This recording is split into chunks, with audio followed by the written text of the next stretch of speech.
Porque yo soy una figura, una cara peronista. Yo soy del, como se dice, el nuevo peronismo argentino, NPA. Ya voy creando cosas. Estabas creando una nueva organización, ¿te das cuenta?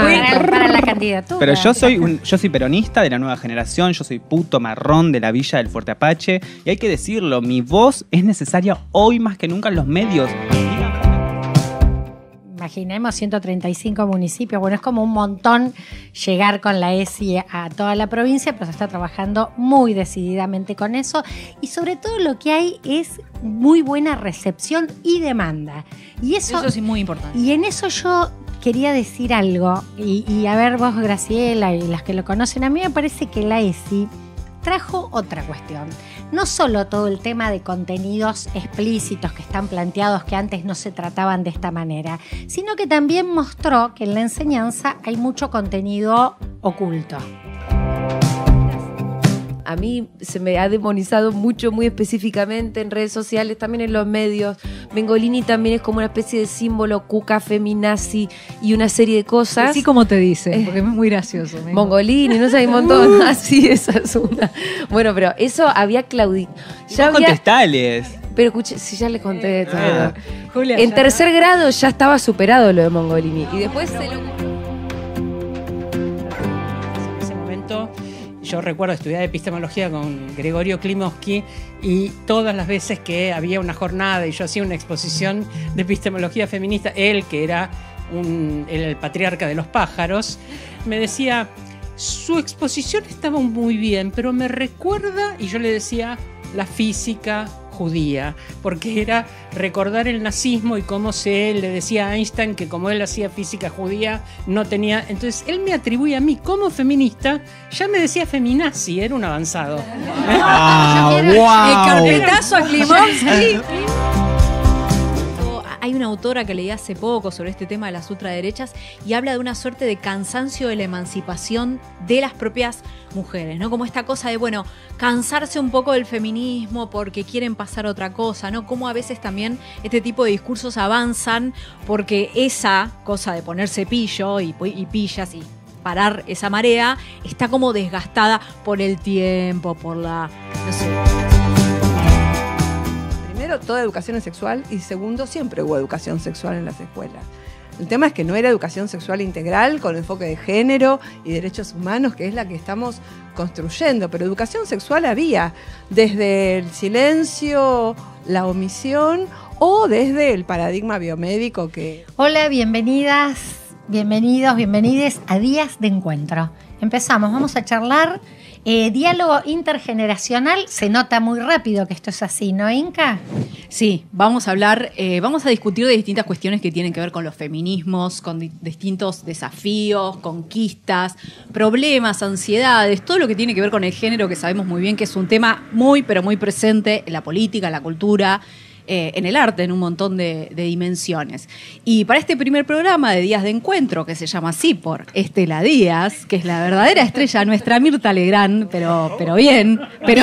Bien, con unas décadas menos, pero nada, mucha experiencia acumulada en esto para poder encontrarnos y dialogar. Absolutamente. Y además nos gustaba, nos gustaba una cuestión, los feminismos. En realidad creo que si hay una característica que a estos días de encuentros la va a atravesar, es que estamos atravesadas por los feminismos. Absolutamente. Y para pensar el primer tema que tiene que ver con las generaciones y con las distintas experiencias, tenemos unas invitadas de lujo. Voy a presentar a cada una brevemente, igual después van a poder contar un poco más. La Queen. Hola. Empezamos con la Queen. Girosa, ¿así se pronuncia o Girosa? Mi nombre es Girosa, mi nombre drag es Girosa, quien ven, pero bueno, todos ustedes me conocen como la Queen de Fuerte Apache. Me pueden decir Queenie, Queencita, Giro y Walter también. Después hablamos de eso. Bueno, vos sos una superestrella, cantautora, actriz, modelo, performer, líder, ícono gay, artista política y sacaste un nuevo tema. Ajá. ¿Cómo se llama? Estoy preparando este tema que ya salió, se llama Eva Perón. Es de mi nuevo álbum que estoy haciendo, que se llama Revolución Rosa, que bueno, tiene todo que ver con mi historia de vida. Fue el primer movimiento LGBTIQ que creé yo en mi secundario. A mis 14 años le puse Revolución Rosa, que fue un espacio para diversidad, para feminismos, lo creé yo junto a maestros, que ahora vamos a hablar de eso si quieren. Y bueno, de ahí traje la Revolución Rosa y bueno, se viene. Hermoso, me encantó, me encantó. Ya quiero bailar o hacer movimientos, porque ya no son edades. Es reputón. Bueno, también tenemos a Diana Mafía, que es... No, que hice así, como era el papel que venía. Que es directora del Observatorio de Género de la Justicia del Consejo de la Magistratura de la Ciudad de Buenos Aires, es doctora en Filosofía en la Universidad de Buenos Aires, docente de Gnoseología de la Facultad de Filosofía y Letras, no, lo voy a decir algo más, investigadora del Instituto Interdisciplinario de Estudios de Género en la Universidad de Buenos Aires. La verdad, aplausos. Bueno, una referenta, te agradecemos mucho. Graciela Morgade, doctora en Educación por la UBA, máster en Ciencias Sociales y Educación por Flaxo, licenciada en Ciencias de la Educación por la UBA, investigadora y especialista en Educación Sexual Integral con enfoque de género y derechos humanos y vicedecana de la Facultad de Filosofía y Letras de la UBA. Te agradecemos un montón. Gracias por la invitación y éxitos. No me presente después de estas muestras porque va a quedar cortísimo mi currículum. Julia Mengolini, por favor, te voy a presentar. Periodista y abogada, conductora de radio y TV, fundadora de Futurock, una de las primeras feministas de medios que empezó a plantear ciertas discusiones. Trabajó en la legislatura de la Ciudad de Buenos Aires y en el Consejo Nacional de las Mujeres y trabaja en medios desde 2006, pasó por un montón de medios, así que sí, había que hacerlo, Julia. Por favor, te lo pido. Y le agradecemos además a Julia porque es nuestra anfitriona. Gracias. Bueno, más o menos, estoy de invitada en mi casa, algo así. Pero sos invitada acá a Futurock, Sí, claro. así que gracias a Julia y a Futurock que nos aloja para estos diálogos. Era el medio Bienvenidas, donde esto tenía que de verdad. suceder. Era el medio en que esto tenía que suceder. Bueno, arranco por Julia. La idea igual es preguntarles algunas cosas y que después interrumpan, digan algo que se les ocurre a partir del eje. Te quería preguntar con la cuestión de la movilización por los derechos feministas en este contexto particular. Si hay una merma, qué espíritu se mantiene o no, o si hay un retroceso. ¿Cómo ves eso en este momento particular? Bueno, a mí me parece que hay una fluctuación, llamémoslo, ¿no? Porque si bien podemos sentirnos que estamos en un momento de reflujo o de retroceso o de un poco más de timidez que otros, por supuesto, tampoco me gusta vivirlo como eso, como un retroceso, sino vivirlo como distintos momentos. Bueno, vivimos en un mundo que además está cada vez más, si se quiere, hiperkinético respecto del horizonte que tiene adelante, y me parece que aparte estamos en un momento donde la discusión de verdad y te lo quiero llevar a términos casi de humanidad, me parece que la humanidad se está rediscutiendo en un momento, en este preciso momento, de una manera como muy, muy visceral. Cuando yo creo que, por ejemplo, bueno, obviamente si miramos al siglo XX, es un siglo que tuvo unas guerras sanguinarias, que tuvo también, ¿no?, como unas catástrofes humanitarias enormes, pero creo que un poco la discusión del siglo XX iba en un sentido que era un sentido progresista, ¿no? Después de la Primera Guerra Mundial vino la Liga de las Naciones, bueno, después, está bien, vino la Segunda Guerra Mundial, como segundo suicidio de la razón, bueno, pero después de esto organicémonos para que esto no vuelva a pasar. Me parece que íbamos de alguna manera, por lo menos Occidente se iba en un sentido de una organización un poco más humana. Y de repente estamos en un momento, bueno, estoy haciendo una historización hacia los recontrapedos, te lo resumo así nomás, la verdad. Disculpas, pero quiero decir, me parece, o por lo menos yo lo vivo de esta manera, que estamos en un momento donde las cosas se están discutiendo en unos términos en los que yo no pensé que iba a poder ver. Uno siente que, bueno, sí, de repente vos discutís con la derecha, hay distintos diagnósticos, pero con ciertos consensos mínimos. Y ahora estamos rompiendo muchos consensos. Y creo que un consenso que habíamos alcanzado hasta hace no mucho tiempo era el de, bueno, hay desigualdad entre varones y mujeres, esto es injusto, hay personas que no son ni varones ni mujeres, las vamos a incluir, también son parte y los vamos a proteger. Íbamos en ese sentido y de repente, ¡plá!, ¿no? Un ascenso de nuevas derechas que nos hace de alguna manera decir, tenemos que volver a discutir esto, pero no lo habíamos saldado. Entonces, estamos en un momento de reflujo, para retomar un poco tu pregunta, Inca, pero sí, yo tengo toda la confianza en que vamos a volver. Y vamos a volver con fuerza, porque ya demostramos que teníamos fuerza, que había capacidad de organización, que hay ideas, que hay curiosidad, que hay un montón de cosas. Entonces, bueno, ahora nos están tirando con todo, pero nosotras me parece que tenemos muy claro que nuestra propuesta de mundo es mejor que la de ellos, porque la nuestra nos contiene a todos, ¿no? Completamente. Diana, vos, ¿cuándo te hiciste feminista? A vos no te pregunté porque lo sé yo, pero es muy egoísta, tendría que haberlo preguntado, pero después vamos a volver a eso. Pero cuando vos te hiciste feminista, cuando vos te subjetivaste en el feminismo, ¿qué tipo de problemas, qué tipo de situación había, ¿no? Porque a veces uno está muy atado al presente y se le pierde este espesor de los feminismos, esta historia, que en realidad es una historia bastante de contramarchas, de idas y venidas. ¿Cómo fue tu experiencia para entrar en el feminismo? Mi entrada fue intelectual, era en la dictadura. Entonces fue escuchando feministas y leyendo feministas. Teníamos poco acceso a la bibliografía, no había casi nada, no había nada circulando en la universidad, porque en dictadura yo me recibí en filosofía, ni siquiera leíamos a los filósofos que había que leer. Y digo los en masculino porque nunca leí a una mujer durante la carrera, las leí luego de la carrera y fuera de la universidad. Así que para mí fue intelectual el acercamiento. Yo enseñaba teoría del conocimiento, eso que vos llamaste nociología, es teoría del conocimiento, y empecé a leer cosas de epistemología feminista. Y dije, bueno, pero este conocimiento que se presenta como universal, tenemos que atravesarlo con otras cosas, y empecé a tener una lectura crítica desde el feminismo. Luego vino el activismo cuando llegó la democracia. En los 70, los conflictos, yo mientras venía en el taxi me hice como una chuletita, ¿no? En un anotador que dice cerebro y mujer, pero bueno, eso es de casualidad. Era la que tenía en la cartera. Y pensaba, ¿qué pasó en cada década? No sé si este es el momento como para pensar ejes de cada década, pero pensando desde fines de los 70, con un activismo muy fuerte por parte de las mujeres. Las mujeres estaban en las organizaciones armadas, estaban en la resistencia, pero aún así el feminismo tuvo que ser muy crítico con las propias organizaciones, y eso se ve en los debates posteriores, en las investigaciones donde se analiza qué lugar ocupaban las mujeres en las organizaciones, y donde se analiza también las que eran presas políticas o en los lugares clandestinos de detención. Obviamente las diferencias, las violaciones en los centros clandestinos de detención con las mujeres, y esos lugares que eran de sanción a una condición de feminidad que no se cumplía ni por lo político ni por lo sexual. Había ahí otros modelos de resistencia, ¿no?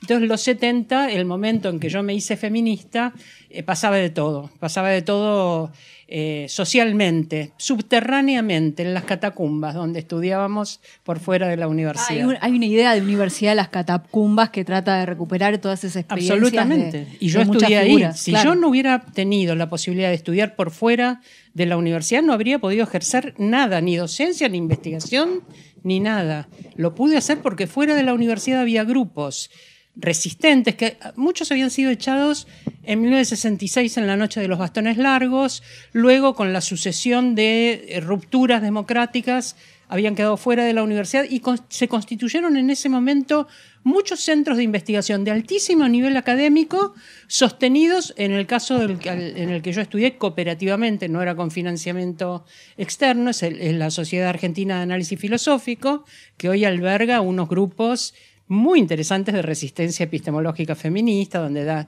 está Daniela Suárez Tomé y muchas investigadoras feministas. En ese momento, yo recuerdo estudiar epistemología con Gregorio Klimovsky, y todas las veces que había una jornada y yo hacía una exposición de epistemología feminista, él, que era el patriarca de los pájaros, me decía, su exposición estaba muy bien, pero me recuerda, y yo le decía, la física judía, porque era recordar el nazismo y cómo se le decía a Einstein que como él hacía física judía no tenía. Entonces él me atribuye a mí como feminista, ya me decía feminazi, era un avanzado. El carpetazo a Klimovsky es lo mejor que va a dejar ahí. Yo quiero acá incorporar una reflexión a tu pregunta y a la respuesta que nos hacía Diana, porque hay como un llegar, ¿no? Desde la investigación vos decís, bueno, estudiabas filosofía y cómo llegaste al feminismo. Si lo pensamos en los recorridos de las militantes,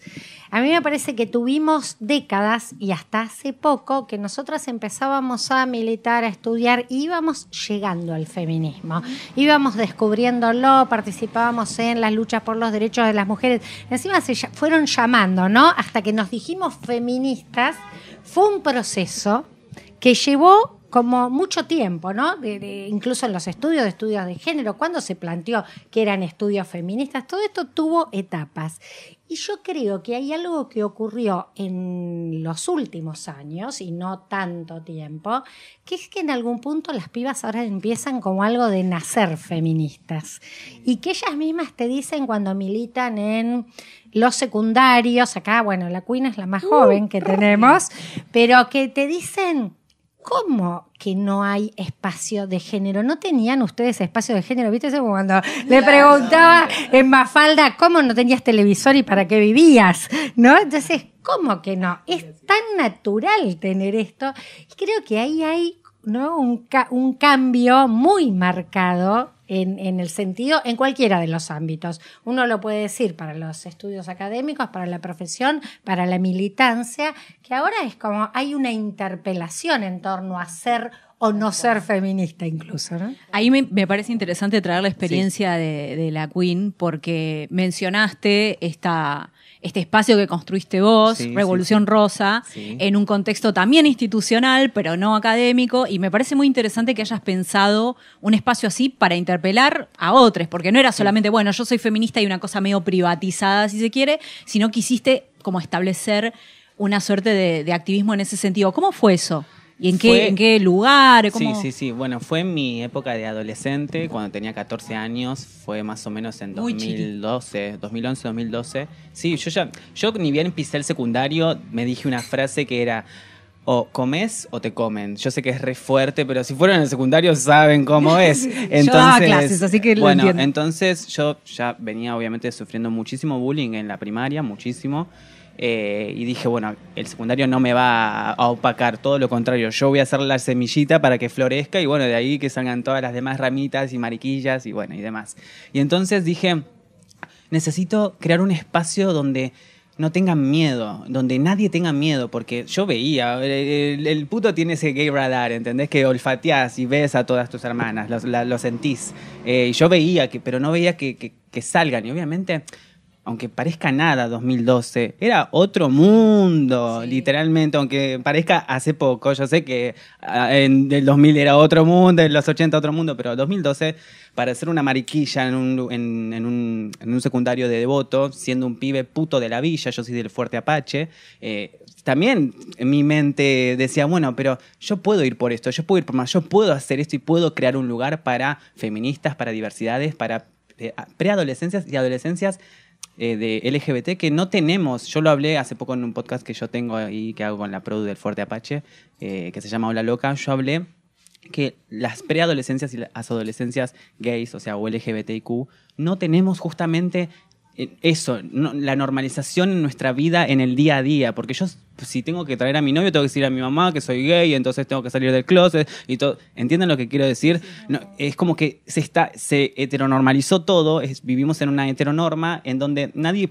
puede o quiere ser, por justamente hoy en día más que nada es tremendo ser, porque si brillás te quieren atacar literalmente. Con este gobierno me ha pasado de todo, ahora cuento eso, pero este lugar de Revolución Rosa lo hice en el secundario en el Nacho de Devoto, obviamente con personal, con profesores y maestras también que venían y ayudaban, y dábamos ESI y dábamos materias de educación sexual, lo que hoy te quieren prohibir, ¿no? Yo trataba de enseñarles y que cuiden su cuerpo, que es tu cuerpo, es tu templo y que nadie te lo toque, porque vos sos el que manda en tu cuerpo, ¿no? Y debes amarte también. Y también enseñábamos que hay otros cuerpos.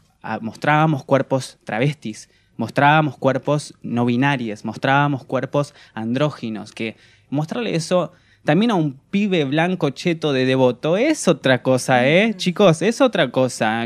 Uno habla así nomás, pero realmente no todos sabemos todo, ¿entendés? Entonces... otras realidades que son infinitas, porque mi realidad no es la misma que la tuya, ni que la tuya, ni que la tuya. Entonces, unir nuestras realidades va a ser justamente que entendamos para dónde tenemos que ir. Yo lo hice con la Revolución Rosa en el secundario. Dije, no, acá tengo que ayudar.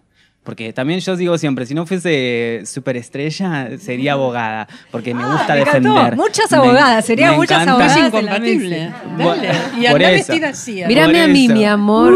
Bueno, no, yo sería abogada porque amo defender, yo ganaría todo porque mi lengua es tremenda, yo te voy a defender a full y siempre Agarrate lo hice. Rosenfeld. Siempre, total, sí, que se agarre. No, pero posta, yo siempre defendía, a mí nunca me tocaron el pelo en el secundario, porque yo defendía a las mariquitas que atacaban. Cuando venía el bullying y se metía enfrente de esa mariquita, yo me ponía enfrente y decía, ¿qué pasa acá? ¿Qué estás haciendo? ¿Entendés? Peleate conmigo. Algunos se enfrentaban y otros salían corriendo. Porque viste que al machito cuando te lo enfrentás sale volando. Así que, ¿qué tan machito Estoy en sos, Twitter, papito? así que lo entiendo. Bueno. Y siempre. Y todo el secundario fue así. Y súper... por eso yo también... Ser de donde soy, vuelvo a repetir, puto de la Villa del Fuerte Apache, te crea una coraza de... Anda a ser puto en la villa. Fortaleza. Atrévete tan solo a moverte como flamboyant honey un poquito y vas a ver lo que pasa. Bueno, piensa en eso, es todos los días de mi vida. Y yo obviamente me defiendo. Yo nunca pido el respeto, yo demando el respeto que merezco por ser humano, como todos. ¿Entendés? Y imagínate ser una persona que en vez de que a mí no me ataquen, yo defendía, porque siempre uno tiene en mente de que a mí me van a atacar o que a mí nunca me lastimaron en el secundario, nunca nada, porque yo no lo permití, ¿entendés? Vuelvo a repetir, sí me pegaban en el sentido de por defender, pero nunca por mí, ¿entendés? Y yo siempre decía, no, esto yo no lo voy a permitir, y creé la Revolución Rosa para eso, para que se quede como un lugar, un espacio donde cuando yo me fui, de que ya me gradué, quedó. Y el año pasado me llamaron también para ir al secundario y ver la nueva Revolución Rosa, que quedó ese espacio mío, ¿entendés? Que creé obviamente con demás personas y que sigue después de 7 años, ¿entendés? Para mí es una locura, es como dejar esa semillita. Y creo que ahí está lo intergeneracional, ¿no? De Totalmente. que los feminismos tienen esta dinámica y yo me hice feminista de cadena. ahí, en el secundario me hice feminista. Ahí dije, no puede ser, porque... También vuelvo a repetir, en 2012 la mujer estaba súper oprimida. Yo siento que el 2012, yo que soy más mediática, el 2012 era como más, la mujer era culo, sí, ¿no? Era solo la época el short. dorada Veo 2012 y veo el shortcito, que es un... Igual para mí fue un año que fue clave porque fue el año de, corregime Estela, o las militantes acá, año de ley de identidad. Sí. El 2012. El matrimonio. Porque estaba pensando Matrimonio 2010, 2010, identidad de género 2012. Exacto. Y la de violencia integral 2009. fue 2010 promulgada. Fue un año de mucho avance en legislativo. Y sí, yo de veía... reconocimiento de derechos, así Totalmente. que la visibilidad. Porque yo pensaba esto que vos decís, y está bien, es devoto, estamos hablando de Fuerte Apache, estamos hablando de ciudades y zonas urbanas. Totalmente. Pero cuánto no han sido las distintas, las trabas, las no binarias, las locas del pueblo. Exacto. ¿No? Cuando no tenías el lugar de esta palabra, Exacto. de poder hacer... Rosa, ¿cómo se llama tu espacio? Revolución Rosa. La Rosa. Revolución Rosa. Sí. La Revolución Rosa. No es la Revolución Rosa, entonces, ¿qué era? En esos tiempos, cuando se silenciaba, se clausuraba, no se permitía, me parece que ahí está una enorme diferencia de época que debemos cuidar, porque Exacto. está todo amenazado, ¿no? Con la gente... Yo con respecto a las amenazas, después Quinn te voy a preguntar, pero Exacto. quiero preguntarle, porque vos hablaste de ESI, y quiero preguntarle a Graciela Morgade sobre eso, porque su rol fue fundamental, tu rol fue fundamental en esa construcción. ¿Cómo ves ahora esa situación? ¿Cómo ves ahora también contar un poco cómo fue tu experiencia en la construcción y en la articulación de la ESI, con un acompañamiento civil también, que es tan importante? Sí, en realidad la ESI es un producto histórico, colectivo, social, y recogió mucha acumulación en la investigación académica sobre educación y género, pero también mucha militancia, inclusive la militancia feminista, e inclusive algunas cuestiones que fueron como una especie de un efecto secundario que tuvo que ver con la pandemia del VIH. O sea, hubo una demanda por educación sexual y las feministas, yo diría muy sintéticamente, aprovechamos a meter cuestiones de género porque venía un discurso biomédico, que fue el discurso. Porque en realidad nosotras decimos, primero, toda educación es sexual y segundo, siempre hubo educación sexual en las escuelas. El tema es que no era educación sexual integral con enfoque de género y derechos humanos, que es la que estamos construyendo, pero educación sexual había desde el silencio, la omisión o desde el paradigma biomédico que Te voy a fantinear acá. Para. Decime, ¿qué sería enfoque biomédico? Bueno, básicamente, pensemos. Acá vienen las generaciones. Yo voy a mostrar que soy generación, pero lo hice muchas veces. Durante mucho tiempo yo decía, ¿ustedes tuvieron educación sexual? Sí. ¿Y qué fue? Una charla que daba un Johnson & Johnson, una publicidad, sí, me acuerdo. Perdón, no sé si puedo hacer publicidad, pero era la charla para venderte primero toallitas, después fueron tampones, porque fue Johnson & Johnson sí fue cambiando. ¿Y qué te enseñaban? En general... un pene traían. Claro, te enseñaban el aparato reproductor, el aparato. No, en mi época tampoco. Además separaban a las chicas de los chicos, obviamente, porque era para las chicas el problema. El problema de la sexualidad de las chicas. Bueno, eso, enseñar el aparato reproductor solamente, o enseñar solamente cómo prevenir el embarazo o inclusive las infecciones de transmisión genital. La banana y el preservativo. El preservativo. Por supuesto que forman parte de la ESI, son contenidos, pero eso no es solamente eso, la educación sexual. Y era lo que estaba permitido y lo que estaba autorizado, y además eran las profesoras de biología. Ay, sí, yo me acuerdo de eso, por favor. Era la clase, además la clase del aparato reproductor, que yo no sé si lo han tenido, acá somos un montón de generaciones, pero el aparato reproductor femenino se mostraba como colgado. Entonces yo por lo menos nunca supe de dónde colgaban los ovarios. Vieron que era, porque eran los ovarios, las trompas de falo, pero no sabía dónde estaban, si estaban adelante de los intestinos, atrás. Nunca terminaba de saber. Yo no lo sé todavía. Bueno, a mí no me pregunte. Bueno, después tomamos prueba. Pero hoy lo que se intenta es pensar que la sexualidad es una dimensión de la subjetividad, que tiene que ver con el deseo, que tiene que ver con nuestro ser humanos y que además tiene una dimensión histórica, cultural, valorativa, ética. Bueno, todo eso le agregó la ESI al aparato reproductor, ponele, o a que no nos queremos infectar. Y además, por supuesto, un contenido de género que es crítico. Entonces, además de hacer integralidad, de pensar al ser humano de una manera mucho más, ¿no?, compleja, el enfoque de género lo que también introduce es el padecimiento que nuestros cuerpos también, ¿no? Porque nuestros cuerpos son como una sede de placeres y también una sede de padecimientos. Y una injusticia, porque hay injusticia, división sexual del trabajo y todos los contenidos que los feminismos le fueron incluyendo. Y esto creo que fue como el gran paso adelante, ¿no? Salirse de solo estudiar una parte que es la genitalidad. Y entonces arrancás en el nivel inicial, porque esa es parte también de lo que fue el escándalo al principio. ¿Cómo va a haber educación sexual? Claro. ¿Alguien quiere pensar en los niños? Exactamente, porque si vos pensás educación y genitalidad, lo único que pensás es el ejercicio activo. En la infancia no está y en las personas mayores tampoco. Claro. Últimamente me están interesando las personas mayores porque hemos llegado.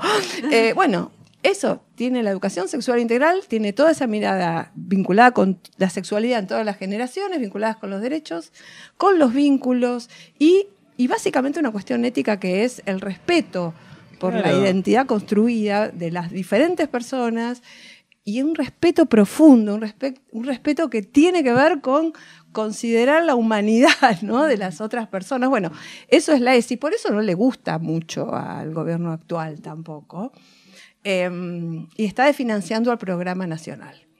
Esa es la situación actual. Es la situación actual. De financiamiento sí. Hubo personas que fueron despedidas y otras personas que no tienen tarea, están esperando hace 8 meses, están esperando a ver qué van a hacer.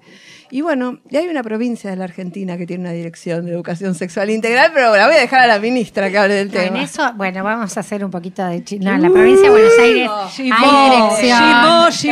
hay dirección de ESI, se rehicieron todos los contenidos, hay unos materiales hermosos, actualizados, les encanta en general a la docencia, se está trabajando mucho con responsables distritales, imaginemos 135 municipios, bueno, es como un montón llegar con la ESI a toda la provincia, pero se está trabajando muy decididamente con eso y sobre todo lo que hay es muy buena recepción y demanda.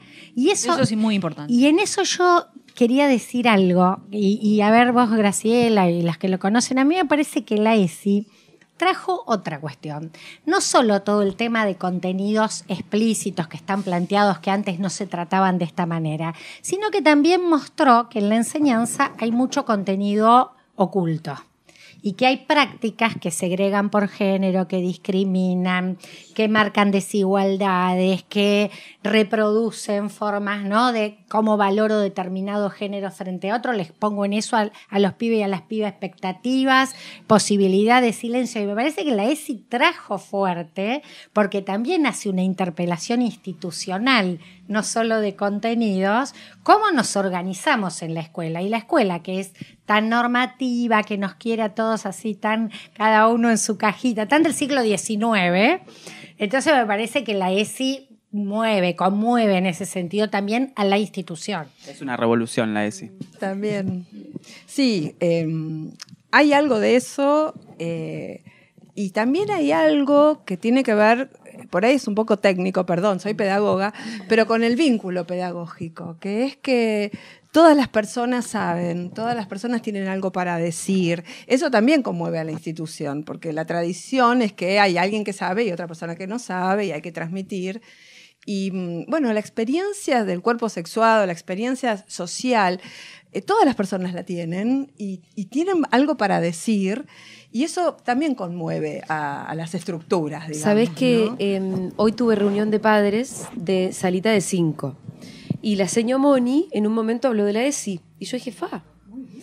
Y obviamente Rita llega a casa con criterios de su privacidad y de su cuerpo y sus partes que son íntimas y todo eso es lo que le enseña la señora Moni y ahora entiendo que está en el marco de la ESI eso también. Y yo pensaba, hoy la escuchaba, la señora como hablando con mucha naturalidad de la ESI y pensaba que posiblemente la señora Moni haya votado a Milei, es una señora normal, y la mitad de la gente más uno votó a Milei, y que pensaba que seguramente la mitad de los mapapis también. Y sin embargo estábamos todos ahí hablando con mucha naturalidad de la ESI, que es atacada desde el núcleo del actual gobierno, no solamente con la desfinanciación en concreto, sino desde el discurso. Y yo decía, ya no la pueden desfinanciar, pero a la señora Moni no se la sacan. Y a los padres y madres que estaban ahí, que estaban todos de acuerdo, nadie estaba diciendo, pero a mi nena le estás queriendo decir que no. Ideología de género. La ideología de género y esa boludez, nadie salió con eso. Estaba asumida. Y yo creo que esos son pequeños pisos que a pesar de los embates, no es tan fácil de remover eso, ¿no? No es tan fácil de quitarlo.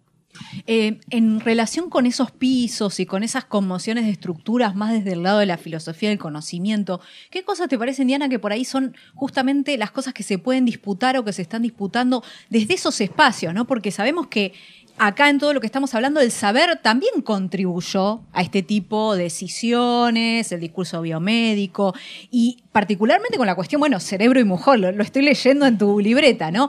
Hay una serie de no solo preconceptos, sino elaboraciones científicas que han de alguna manera sostenido también estas ideas del cerebro de la mujer, de que la mujer, la naturaleza, el esencialismo. ¿Qué cosas a vos te parece que son por ahí más fuertes o discusiones que vos estés dando en ese campo para romper este tipo de estructuras?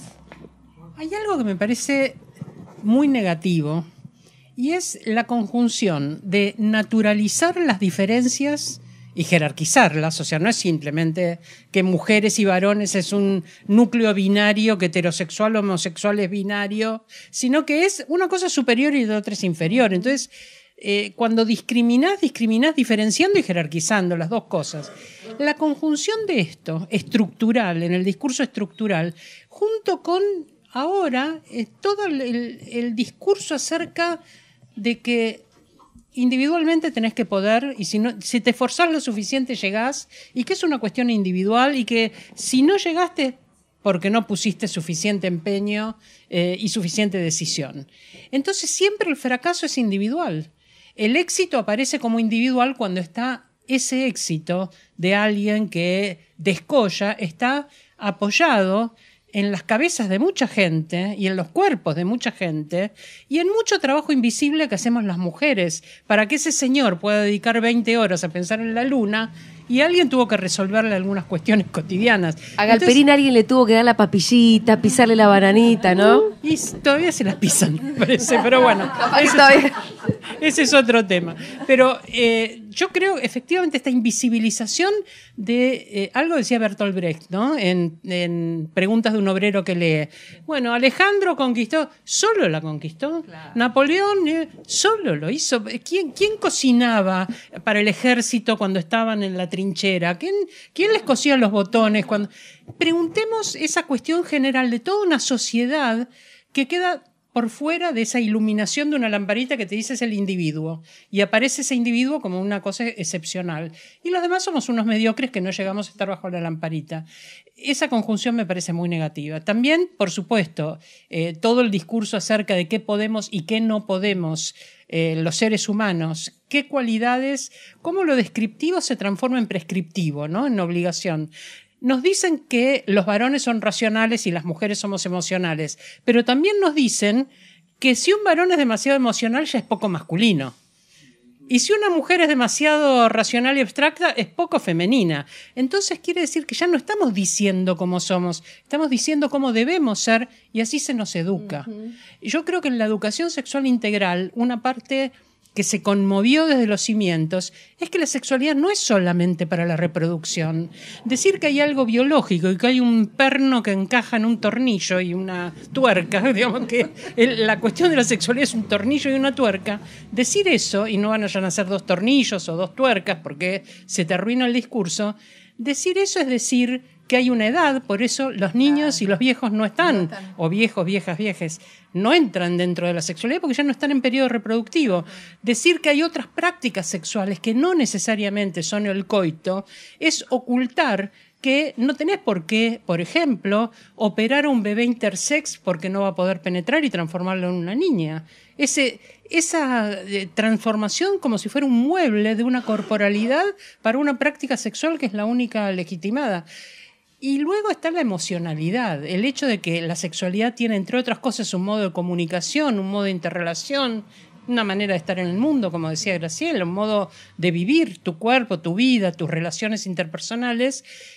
Esa emocionalidad tiene que ser educada y no está siendo educada. No hay lenguaje para la emocionalidad, no hay percepción de la emocionalidad de otro. Cuando Graciela decía una relación respetuosa, ¿cómo vas a respetar las sensaciones de otra persona con la cual podés estar teniendo sexo o en cualquier otra circunstancia, si no percibís la emocionalidad de esa persona, si le está pasando bien o no?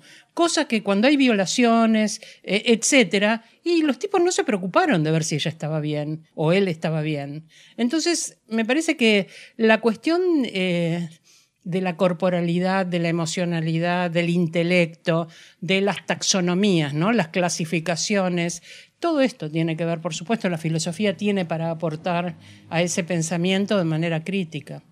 Mirá, justo me diste el pie porque estaba leyendo el último de Butler, ¿Quién le teme al género? Y es muy este momento, ¿no? Porque no solamente lo estamos viendo a nivel nacional, sino que de verdad hay a nivel global una ansiedad con respecto al género y un esencialismo, volver a miradas altamente jerárquicas sobre el sexo, sobre el género, altamente esencialistas también, y restrictivas y represivas. Y en ese sentido te quería preguntar, Queen, sí, por tu experiencia, porque lo dejaste entrever y me gustaría volver, porque incluso lo vemos en estos días, lo vimos con los Juegos Olímpicos, como hubo un montón, Dios, con la boxeadora Imane. Realmente hay un nivel de ansiedad y de otorgarle a todo aquel y a toda aquella y a todo aquella que no sigue el guión unos poderes de destrucción fatales. Pareciera que se va a terminar la civilización. Y ahora les importa que es trans. Claro, Ahora, antes no les importaba nada las trans, ahora tienen que decir que es trans y no lo es. Bueno, sí, últimamente yo siento, porque lo vivo y lo vivencio más que nada en mi día a día, porque lo palpo, es que la sociedad volvió a una división extrema. Y cuando digo extrema, es el hecho de hoy sí, si no tenés dinero, no sos nada, pero nada realmente. Porque si yo me vienen a pedir plata y te doy 1.000 pesos, no haces una mierda con 1.000 pesos. ¿Entienden lo que quiero decir? O sea, si no tenés dinero o a una fuente de dinero, si no tenés trabajo, acá hoy en Argentina te morís de hambre. Literalmente es así. Claro que podés buscar la forma, siempre existe la forma. Pero lo que quiero decir es que hoy lo veo en la calle. Veo esa división monetaria, esa división, pero genuina y palpable de la gente que está inestable. Inestable es, pero es la palabra, la inestabilidad de nuestro país. Este año yo creo que, y no sé ustedes, pero yo la sentí. Yo sentí como... ¿Viste cuando haces así? Bueno, yo sentí eso y lo siento. Siento el día a día eso. Y mi día a día, siendo un puto maricón, putón, maricón, como yo siempre digo, del barrio, de la villa, del Fuerte Apache, que yo amo mi barrio y por suerte tengo eso que vos decís que a mí no se me toca un pelo, ¿entendés? Porque soy una persona querida, respetada, pero siempre hay un boludito que se hace el piola, ¿entendés? Bueno, hay que ubicar al boludito que se hace el piola. Es así, yo lo vivencio así porque es mi realidad. Si no, venite ahí, vas a ver lo que vas a tener que hacer para sobrevivir. Es así. Y me ha pasado, ni bien comenzó el gobierno de Milei, o sea, a las 2 semanas caminé y se me juntaron un montón de pibes y me empezaron a decir un montón de cosas y yo me paré de mano porque no me voy a dejar humillar jamás. Y cuando yo los iba a enfrentar, se quedaban callados. Entonces yo me fui, o sea, me iba y me gritaban. Entonces volvía yo, o sea, porque te voy a enfrentar, decímelo en la cara. ¿Por qué esperas a que me vaya para decírmelo? Decímelo que me tenés que decir. Y no decían nada. Entonces cuando me voy, agarran un cascote y me lo tiran en la cabeza. Y me rompen la cabeza que casi, o sea, yo sé que tengo ángeles que me cuidan, pues dice, loca, ella va a dominar el mundo, así que la tengo que cuidar. Es verdad, voy a ser presidente de Argentina, prepárense. Guarden este clip. No, estoy hablando en serio, pero bueno, ese es otro tema. Y bueno, y me tiraron un cascote fuerte, y ahí mi aura, como hoy se dice, bajó a, pero menos 1 millón. Mi cabeza estaba roja de sangre y roja de... No sé si quiero seguir acá, en el sentido... No sé si quiero seguir, porque Argentina comenzó violenta y bueno, me recuperé, me curé. Y todos los meses, desde que comenzó el año hasta hoy, todos los días siempre es algo que tiene que ver con el gobierno. O sea, me refiero a... Porque yo soy una cara peronista. Yo soy como se dice, el nuevo peronismo argentino, NPA. Ya voy creando cosas. Estabas creando una nueva organización, ¿te das cuenta? Para la candidatura. Pero yo soy peronista de la nueva generación, yo soy puto marrón de la villa del Fuerte Apache. Y hay que decirlo, mi voz es necesaria hoy más que nunca en los medios. Díganme una persona como yo en los medios hoy. No hay. Mi voz es necesaria, sí o sí necesitamos que nos escuchen, porque la villa, la gente, tan solo el conurbano, cruzás y está ardiente. Pero en serio es algo que hoy yo lo viví, ni bien venía para acá, bueno, no lo quería contar, pero por eso también llegué como media estresada, porque pasan de cosas en la calle que te empiezan a gritar y vos no podés hacer nada, porque ¿qué vas a hacer? Tengo que venir para acá, tengo que hacer... Y es un lugar donde ya no te sentís cómoda. ¿Y cómo hago para sentirme cómoda en el lugar que vivo? Si es un lugar que me respetan, pero es un lugar que también tiene ya... ¿cómo puedo decirlo? Ya está permitida la violencia, a eso me refiero. Ya a nadie le causa, o por lo menos lo veo yo, a nadie le causa nada si yo te pego, si vos ves a alguien que se está peleando en la calle, bueno, nadie hace nada y por eso yo hago algo, por eso me enfrento, por eso estoy últimamente y me van a ver a full, muy combativa, porque así está el entorno, así está el país. Yo soy peronista, yo soy una persona que va a luchar por todos nosotros, pero voy a luchar a mi manera, porque esa es la forma en la que estoy allá, ¿entendés? Y esa es la forma en la que vivo, y porque me tengo que defender, porque si no, me matan. Yo quiero traer una reflexión con esto, porque vos empezabas hablando de la pobreza, de no hay un mango, ¿no? Y me parece que ahí hay como una correlación. Ni peras, nada. No, ni nada. Como una correlación. Digo, se acaban de dar los números en el primer cuatrimestre, creo que es de gobierno del año. Se aumentó la pobreza cerca de un 20%. La pobreza en las infancias es mucho más. Está arriba del 70%. Los pibes y las pibas de nuestro pueblo están en pobreza. Pero lo otro que subió, que no era un dato de lo que venía subiendo, era la indigencia. Que es un dato durísimo. Estaba en 8%, subió al 18%, pero en las infancias es el 35%, porque hay más población infantil. Entonces, para mí tiene una correlación. El crecimiento de la pobreza, un modelo que además exprofeso genera pobreza, porque este es el éxito, digamos. Todas las decisiones que ellos están tomando saben que es para generar pobreza. Porque tienen un fin que es el de bajar la inflación y la gente le venden eso a la gente. No, y además van a bajar la inflación, que es lo único que sigue generando por ahí alguna expectativa, que para mí todo muestra que se va cayendo, pero resulta que con menos inflación compras mucho menos cosas que antes, ni siquiera lo que podías, ¿no? Ni un sanguchito, ni nada, ni una pera. Pero me parece que el correlato de eso es esto otro. Vos contaste las dos cosas. Empezaste con el no tener un mango y seguiste con el odio. Seguiste con la agresión, con la piedra en la cabeza, con el golpe y con el insulto. Hay una relación en la necesidad de establecer un clima de odio, antigénero, de poner en cuestión todo lo que se organiza, se moviliza, colectivo, que transforma, para generar condiciones de pobreza. Mirá, yo creo que van íntimamente ligadas. Es lo que este gobierno le exige a su pueblo, es tanto en términos de que vamos a tener que sacrificarnos, vamos a tener que pasarla mal, se nos está aplicando un ajuste, que entonces para poder sostener eso, en términos ideológicos, te llevan al mango. Y llevar al mango es decir, lo que te estoy pidiendo es tan grave que vas a tener que odiar. Y vamos a elegir a quién, ¿no? Y en este caso, además, este gobierno propone odiar al colectivo LGTB, a todo lo que ellos llaman lo woke, ¿no? Los zurdos. Los zurdos. Y eso también tiene una relación inmediata. Uno de los intelectuales de Milei, que es Nicolás Márquez, y el otro, y Agustín, bueno, y Agustín Laje, Diana escuchó, ¿no? intelectual al lado de Nicolás Márquez y algo se le rompió en su interior. Por favor, se murió un osito panda. Perdón, Diana, son sus intelectuales. Y Agustín Laje, lo que ellos vienen diciendo hace tiempo, antes que cualquiera ni de ellos pudiera pensar en que Milei podía llegar a ser presidente, era: nosotros, para llevar adelante nuestro plan económico, primero tenemos que dar la batalla cultural. Y además toman el término de Gramsci, ¿no? Pero ellos están absolutamente convencidos que para poder llevar adelante el plan económico hambriador que quieren llevar adelante, primero hay que dar la batalla con los zurdos, con los putos, feministas, con las feministas, con las trabas, con todo lo que, que en esta mesa tanto defendemos. Están íntimamente ligados porque ellos necesitan de ese enemigo para poder sostener este plan económico. Diana, vos querías decir algo también. Quiero decir algo sobre eso. Vos tienen que opinar sobre el tema. Esto es LAM. Sí. Primero la doctora, después la otra doctora. Pueden comer, ¿eh? No es de utilería, se come, se toma todo.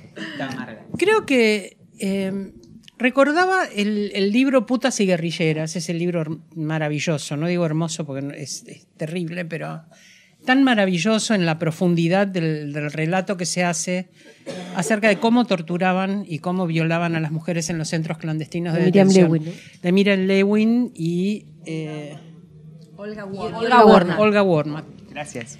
En ese libro, ellas relatan algo que es algo muy estudiado históricamente también durante el nazismo, y es la necesidad de sacarle humanidad al otro para poder hacerlo desaparecer, para poder torturarlo, para poder sacrificarlo, para poder no verlo como alguien que cuenta en la sociedad, sino que se está interponiendo en tu camino al éxito. Bueno, acá hay gente que sobra para este gobierno.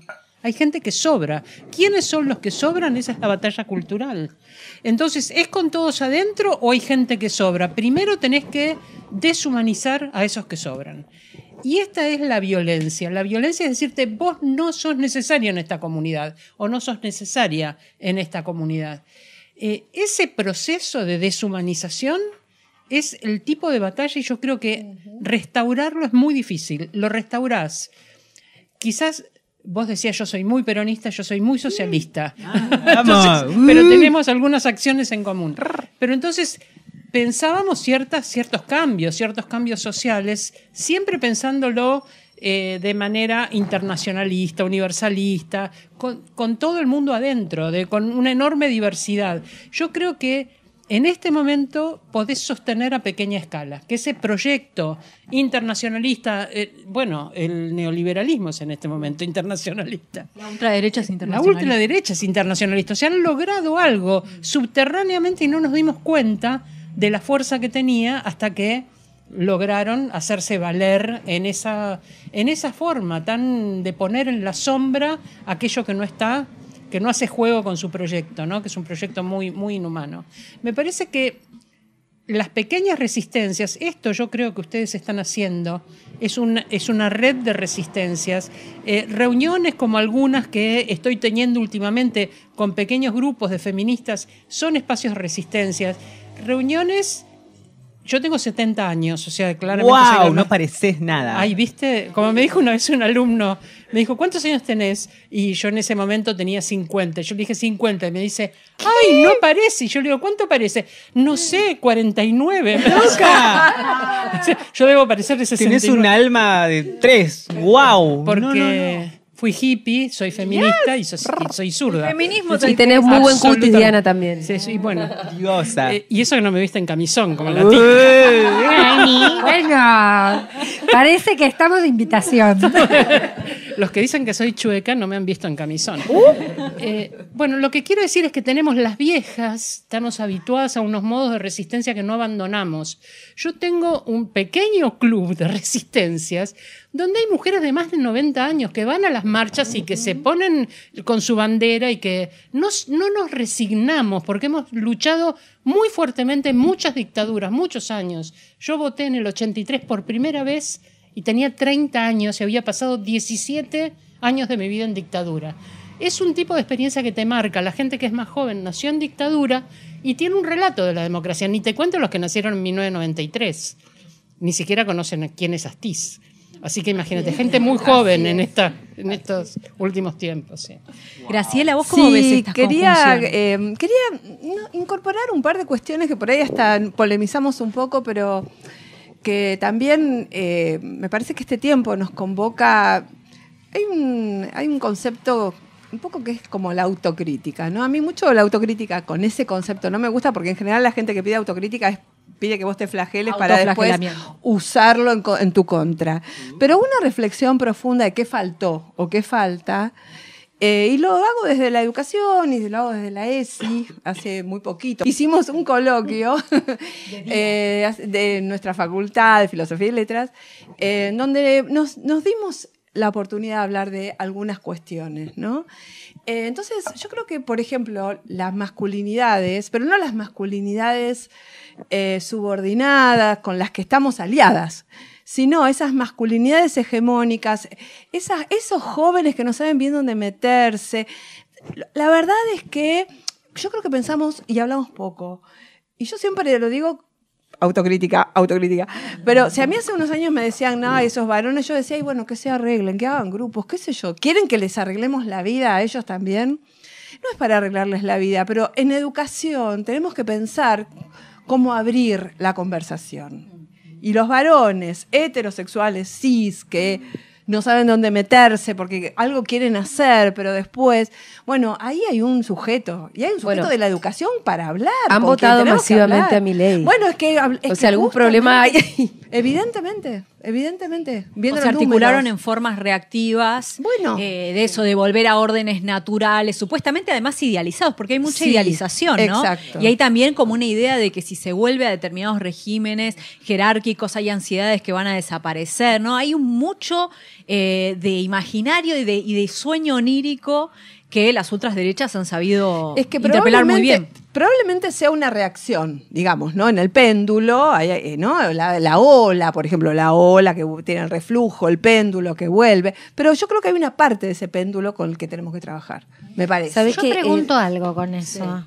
¿Cómo se hace? Porque yo lo he visto en encuentros de ESI, en la semana de la ESI, en pueblos de nuestra provincia, con pibes del secundario, ¿no? Y yo les preguntaba a ellas, che, ¿cómo están? Hacían de construcción de canciones y ellas participaban y yo las veía a los chicos. Y ustedes y ellas decían, nosotras estamos reempoderadas. Y ellos nos miran, decían las chicas, ¿no? Una caracterización. Ahora, ¿pero cómo se hace? Porque la transformación que nosotras produjimos tan profunda ha sido colectiva. De distintas maneras, de las mujeres de todos los sectores sociales, procesos de participación colectiva. ¿Cómo hacemos? Y que no se tramitan por el otro. No hay modo. Entonces, los varones cuesta mucho. Y volvemos hoy, Diana hablaba de las emociones y del pensamiento y la filosofía.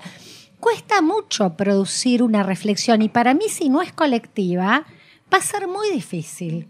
Y creo que ahí hay un tema de cómo eso se genera. Nosotros lo venimos discutiendo, tenemos en el ministerio el área de masculinidades que ha sido ridiculizada y todo lo demás que hacen ahí. Tenemos esos ámbitos. Pero ahí me parece que cómo haces de quienes se suponía que estaban en un lugar de privilegio y ahora los pibes te pueden decir, ¿de qué privilegio me hablas? Si no tengo un mango para nada, si no tengo perspectiva de futuro, si no tengo oportunidades, si vivo el contexto de violencia y me tengo que enfrentar violentamente. ¿De qué privilegio? No, ellos, por eso para mí las derechas alojan el enojo, el desconcierto, el no saber. Pero yo digo, a mí me gustaría ver si ustedes tienen claves en este sentido respecto a cómo promovemos algo que si no se da entre ellos de manera colectiva, es muy difícil la transformación. Yo tengo una hipótesis.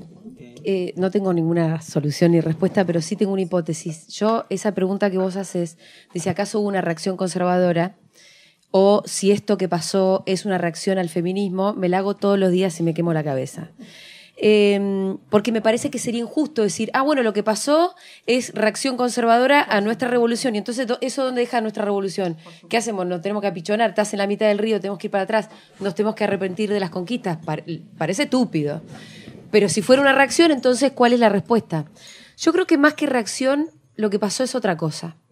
Yo lo que creo es que el feminismo nos armó a las mujeres en los últimos años y nos dio una suerte de anticuerpos que nos hicieron zafar de esta época de votar a Milei. Si vos te fijas, y esto surge de todas las encuestas, los varones jóvenes votaron masivamente a Milei. Mirá este número que el otro día me resultó escalofriante. Si los varones menores de 30 hubiesen votado como votó el resto de la sociedad, no ganaba Milei, ganaba Massa. Entonces, le debemos este asunto a los muchachos, ¿no? Lo que yo creo es que mientras nosotras durante nuestros años, nuestra última marea verde, nos sentíamos parte de algo, nos sentíamos parte de un colectivo, teníamos un horizonte, teníamos un proyecto de mundo, de país, de una humanidad más copada, más integradora. Mientras teníamos todo eso que nos hacía vibrar y sentir colectivamente, ellos se quedaron mirando de afuera. Entonces, cuando llega esta ola de ultra reaccionaria, esta internacional reaccionaria, la llama Tocatlián, y los pibes entraron como unos caballos. Entonces yo no estoy tan segura de que sea una reacción, sino que es que a ellos los dejó, ay sí, dame esto, dame esta falopita. Claro, dame esto. Julia, Y en cambio nosotras, las mujeres, no votamos masivamente a Milei porque, mirá, nosotras tenemos otra visión de mundo que Totalmente. nos otorgó una especie de formación política, si se quiere, que tuvimos durante la marea Totalmente. verde. Estoy No sé si me totalmente de supe explicar. acuerdo. Sí, pero lo que yo perfecta, te en quería decir serio. es que cuando vos sos docente, lo que está contando Estela, los varones esos están ahí, están en las escuelas.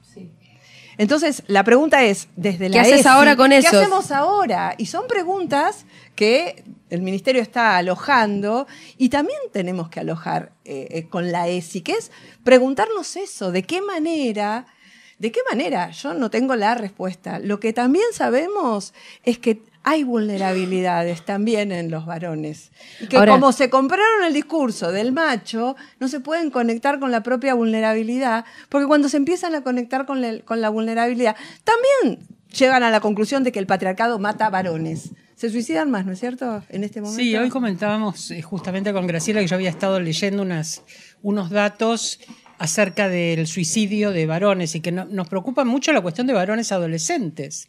Suicidios e intentos mucho más cruentos en varones que en mujeres, o sea, con más niveles de éxito en varones que en mujeres. 70% varones, 30% mujeres. Quiere decir que esa frustración frente al proyecto de vida evidentemente les está pegando muy fuerte. Rita Segato dice, el patriarcado, la primera víctima del patriarcado son los varones. Y esto no sé si está bien expresado, le han pegado mucho por eso a Rita, pero creo que tiene que ver con esto. ¿Qué modelo de masculinidad presenta el patriarcado como modelo de éxito y mucho más el neoliberalismo, que les está prometiendo, bueno, les vamos a dar a ustedes una alfombra para que cada uno sea un héroe? Se pintan con músculos, lo pintan a Milei, digamos, claro, ¿no? ¿Por qué tenés que presentarlo de esta manera? Es el señor que es, no lo podés aceptar como es. No lo pueden. No pueden. O sea, todo tiene que estar puesto de esa manera, con el mentón prominente, los músculos, bueno. Una épica. Una épica de héroe individual, además, porque es el héroe individual que va a dominar, en cierto modo, a todo el ejército, ¿no? O lo va a llevar detrás de sí.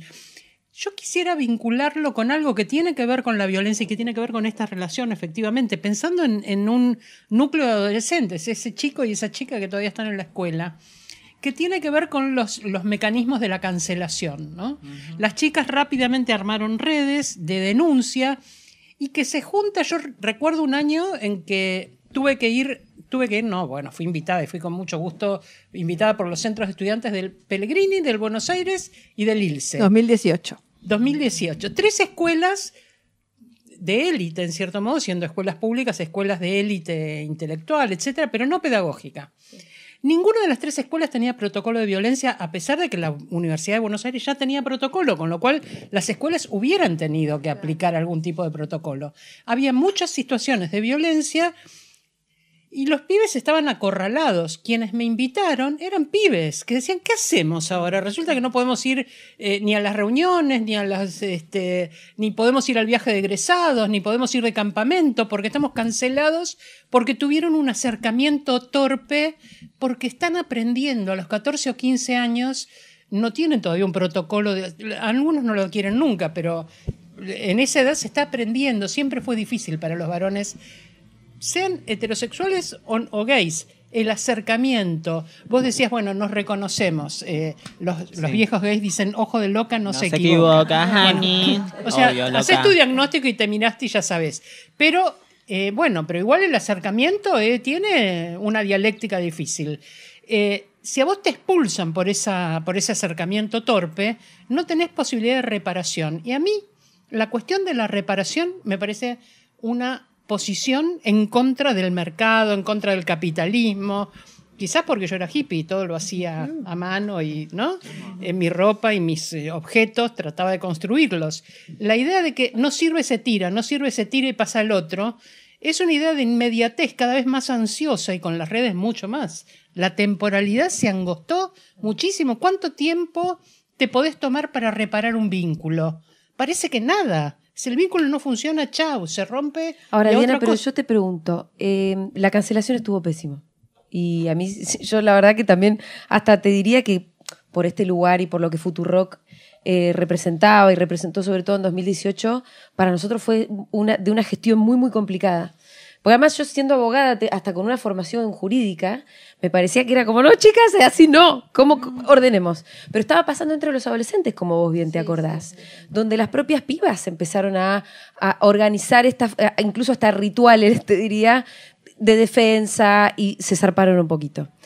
¿Cuántos son los pibes? O sea, ¿cuánto de eso explica este presente? Ahí es donde yo digo, estuvo mal la cancelación sin ninguna duda, pero ¿cuántos son los pibes que verdaderamente fueron víctimas como para que se explique semejante presente, no? No quiero victimizarlos. Yo creo que ellos no tienen la estrategia que tenemos en el feminismo de juntarnos, hacer redes, apoyarnos mutuamente. Tienen una estrategia individualista porque se les exige eso. Se les exige vos podés individualmente. Y así nadie repara nada. Individualmente nadie repara nada. ¿Puedo decir algo? Queen, eso, te quería preguntar. No quería interrumpirte, que me encanta escuchar. Amo sus cerebros. Son geniales. Yo escucho, no interrumpo. No, quería contarles que, vieron que yo les dije que a mí el año pasado me llamaron de mi colegio secundario para dar una charla, bueno, por mi Revolución Rosa y todo lo que hice ahí, pero no les conté el porqué, que tiene que ver con todo esto de lo que estamos hablando. Cuando empezó a aparecer Milei en el secundario, empezaron a aparecer los pibes mileístas. Y como les conté, mi Revolución Rosa seguía ahí. ¿Qué quiere decir eso? Carteles arcoíris, de amor es amor, todo lo que se imaginan, putón, por más de 8 años. Todo eso se empezó a romper. Ponían las caras, Milei gana, Milei 2024. Bueno, todo eso. Como que dejaban la marca cuando rompían los carteles, que los chicos de ese lugar en ese momento lo hacían, dejaban la marca de que esto no es acá, esto no va acá, porque él está acá. ¿Entienden lo que quiero decir? Como una disputa de territorio. Entonces me llamó... ¿Sos vos o yo un poco? Claro. Entonces me llamó mi profesora putón, que fue la que me descubrió en el sentido de que me dio ese abrazo de mamá puto. ¿Cómo se llamaba? Se llama María Victoria Arias, que es una profesora de literatura, de lengua. Ay, y ella me... no podía ser profesora de literatura. De otra manera. Es una genia total. Ella fue mi mamá puto, como yo le digo, porque ella me dijo, hay otro mundo, explóralo, hay otro mundo, metete más. Y además ella vio en mí el fuego de que sabe que si metía ese conocimiento de puto, putón, marica, maricón, de peronismo, de conocer nuestro país, patriota, yo sé y ella sabía que yo lo iba a llevar siempre conmigo porque es lo que defiendo. Y entonces me llamó y me contó esto y me dijo, te necesito a vos para que vengas a hablar Fui a hablar con todo el colegio, o sea, fui a hablar con 500 alumnos, bueno, no se dice alumnos, como se dice estudiantes. Fui a hablar con 500 estudiantes en donde la Revolución Rosa, que los que me escuchaban eran 100, que está perfecto porque es un montón, pero después había grupos que se dispersaban, que no escuchaban, que esa gente empezaba a gritar, aguante Milei, aguante.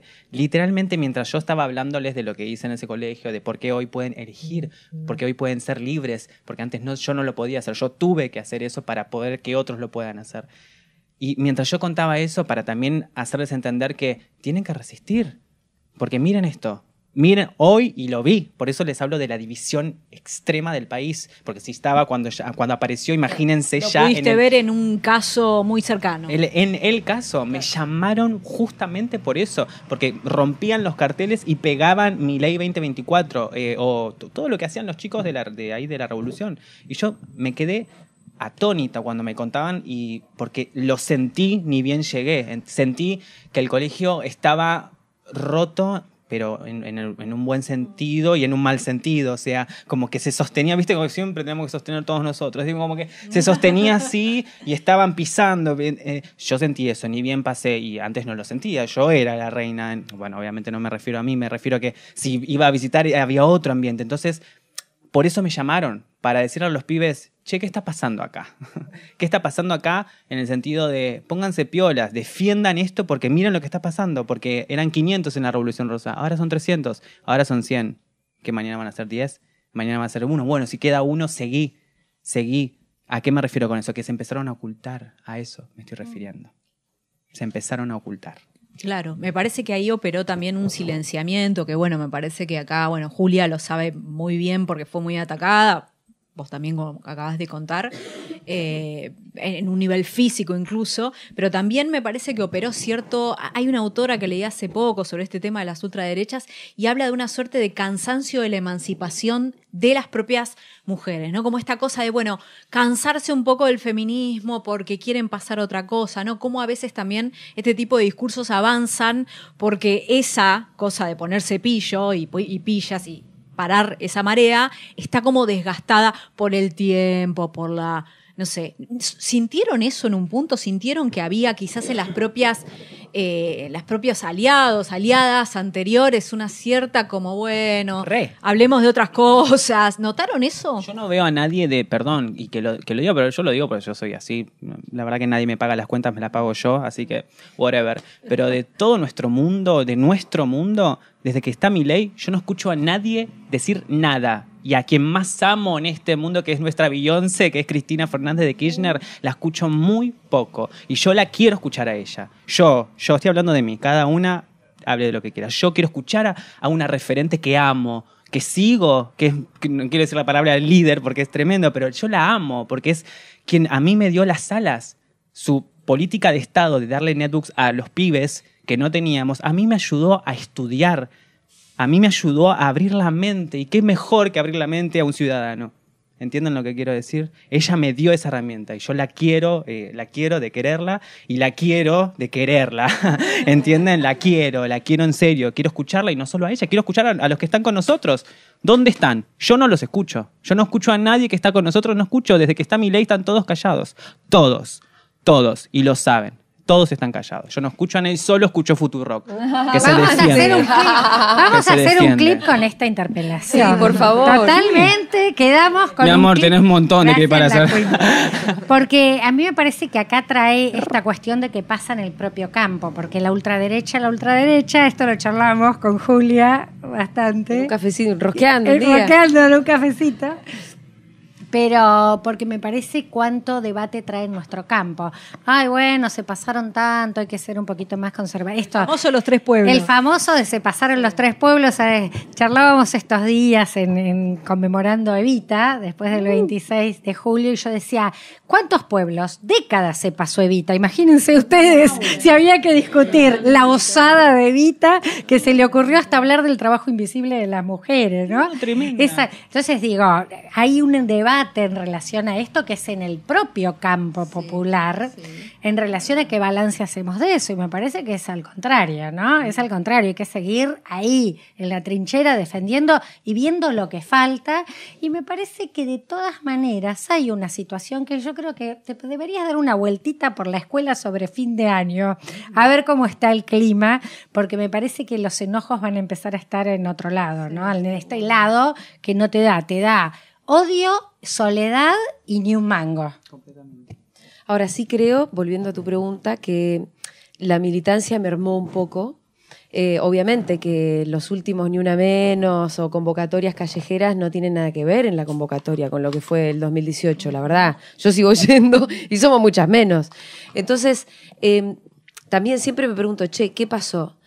Sí creo que eso es cansador estar todo el tiempo en la lucha, pero también creo que hay algunas referencias que nunca bajan.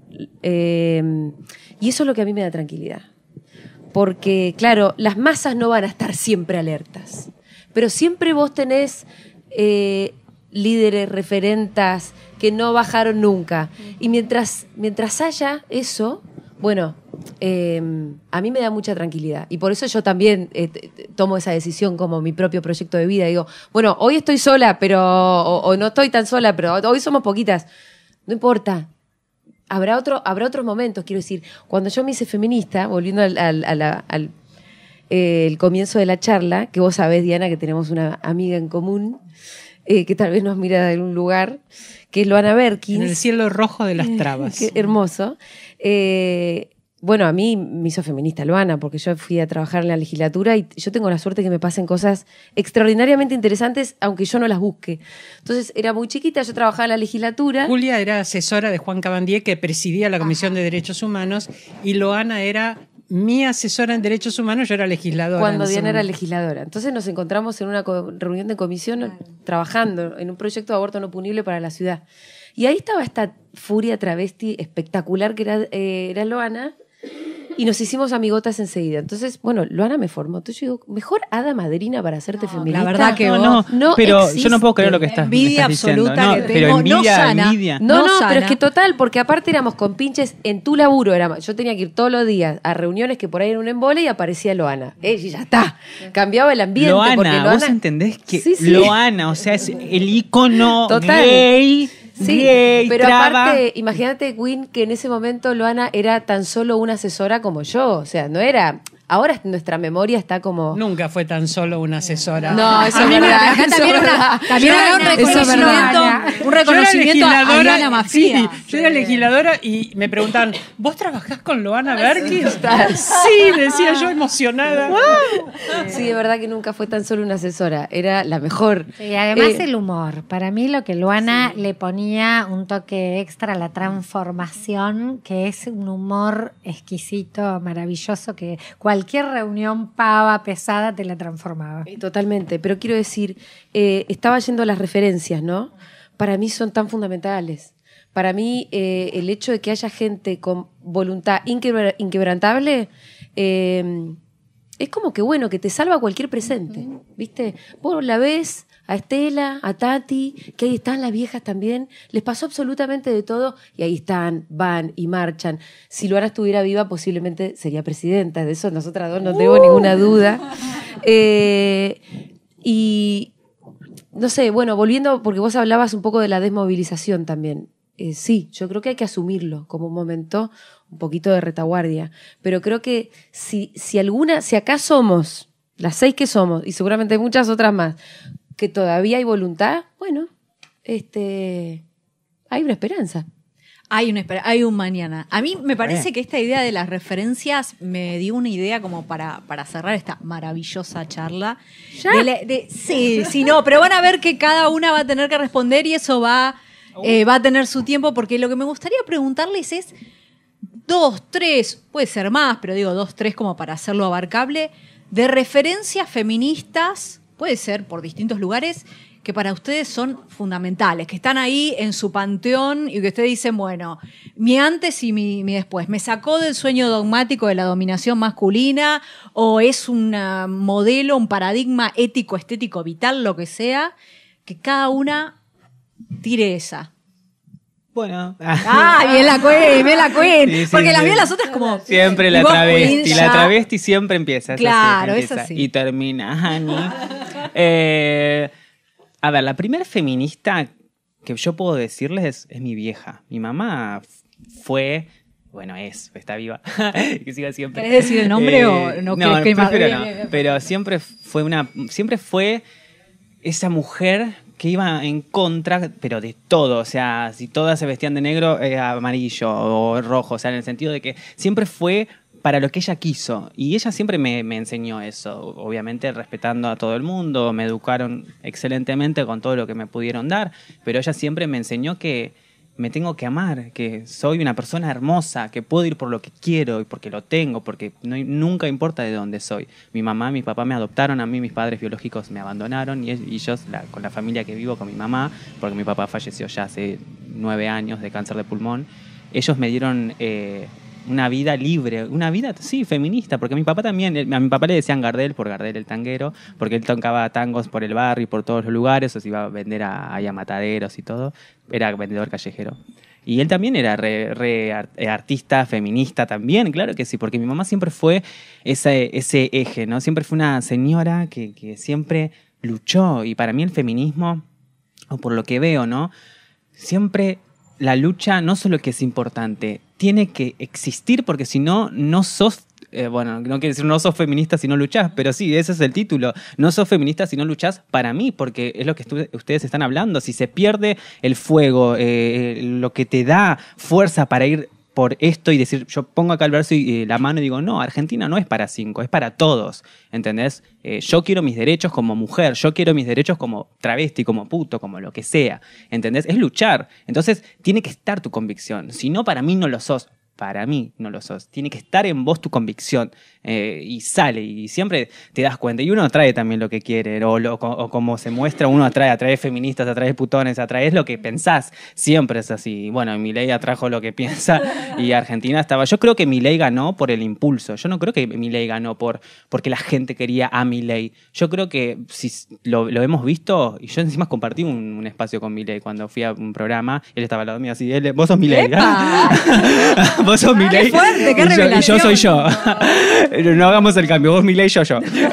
Bueno, y así, y yo vi ese crecimiento, lo vimos todos, que fue súper mediático, pero fue súper impulsivo. O sea, la gente votó por impulso, porque vimos todos cómo fue la campaña, no del miedo, del terror que estuvo el año pasado, y por eso fue pasando todo lo que pasó, y fueron moviendo para que la gente elija lo que eligió. Pero volviendo, perdón, al feminismo que me fui, que también todo tiene que ver porque estamos todos completamente unidos con todo, y el feminismo para mí es la respuesta a la lucha contra Milei, pero de una, o sea, es lo que dijo Julia, es tienen que no tienen que volver porque están ustedes en todas las mujeres. Yo siempre le digo a mi mamá, mami, gracias por hacerme como soy, porque yo venero a la mujer. Yo no amo a la mujer, yo venero. Para mí es venerar. Creo que todos deberíamos venerar a la mujer. ¿Entienden lo que digo? Para mí la mujer es diosa, es una goddess, ¿entendés? Es como, eso es lo que hay que tener, para mí es eso. Entonces mi mamá me enseñó eso y siento que se perdió eso. Se perdió todo, se perdió todo, pero siento que se perdió hasta el respeto, la empatía, ahora por el hecho de ser mujer, como por el hecho de ser traba. O sea, se perdió eso, y el feminismo ayuda a que eso vuelva. O sea, para mí es súper importante que haya convicción, que haya nueva generación súper militante, activistas políticos a full, de mi edad, de tu edad, de todas las edades, de todos los colores de piel, de todas las religiones, que salgan y luchen. Es momento de accionar y revolucionar, o por lo menos de estar atentos, de observar, de cuidar tu nación. Para mí es lo más importante. Hoy en día hay que estar súper atentos. Bien. Eso sí. Y quiero que me completes otras dos. Otras dos, Madonna. Madonna Es una gran feminista. Bien. Que ella siempre fue una feminista media extraña, lo Sí. sé, pero no podemos Sí, decir. no, Se ríen no. detrás de cámara, papito, ¿qué pasa con Madonna? Madonna va. No, Madonna es re, para mí es alta feminista, porque hay que hacer lo que ella hizo en la época que lo hizo. Yo obviamente no crecí con ella, pero he visto todo como putón, como tiene que estar en tu ADN, conocer a Madonna. Y vi todo y digo, literalmente hay que tener un ovario gigante para decir, yo soy mujer y sí, tengo sexo, guacho, ¿y qué? ¿Entendés? Eso es lo que hizo Madonna, básicamente. Le dijo a la iglesia, sí, las mujeres también cogemos, punto. Perdón que sea muy así, pero es lo que dijo Madonna. Y otra más, y es que hay muchas. La verdad que se me ocurren ahora lo que más me toca, que es Madonna y mi mamá. Son mis dos feministas más cercanas. Creo que es lo mejor. Graciela. Yo pensaba, no puedo obviar la experiencia personal, digamos. Hace muchísimos años, más de 30, yo era en el campo de la educación, en nuestra facultad, la de género. Y en algún momento se armó un área que fue un área interdisciplinaria de estudios de la mujer, y Diana era una de sus integrantes, porque en aquel momento el decano dijo, ¿cuántas mujeres haciendo cuestiones de mujeres que no se conocen entre sí? Tuvo una buena visión. Y éramos un montón al principio, éramos como 50 personas de todas las carreras. Ahí era la de educación, ¿se entiende? El género era la de educación era la de género, o sea, bastante sola estaba.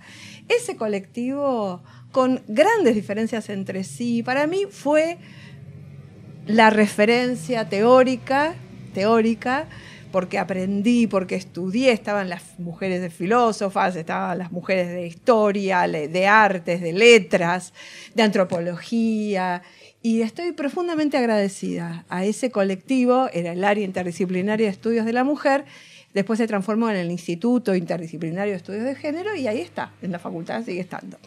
Pero es mi homenaje a esas mujeres. Bien, me encantó lo que pensaste colectivo. Y Vamos a hacer llorar. y después una mujer que no se definió como feminista, pero yo admiro profundamente a Evita.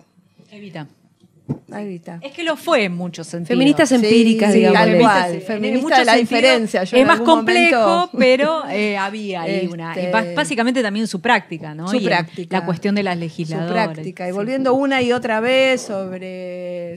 Muchas veces yo pienso en Evita y pienso, ¿qué haría y qué estaría haciendo ahora? Si Evita viviera.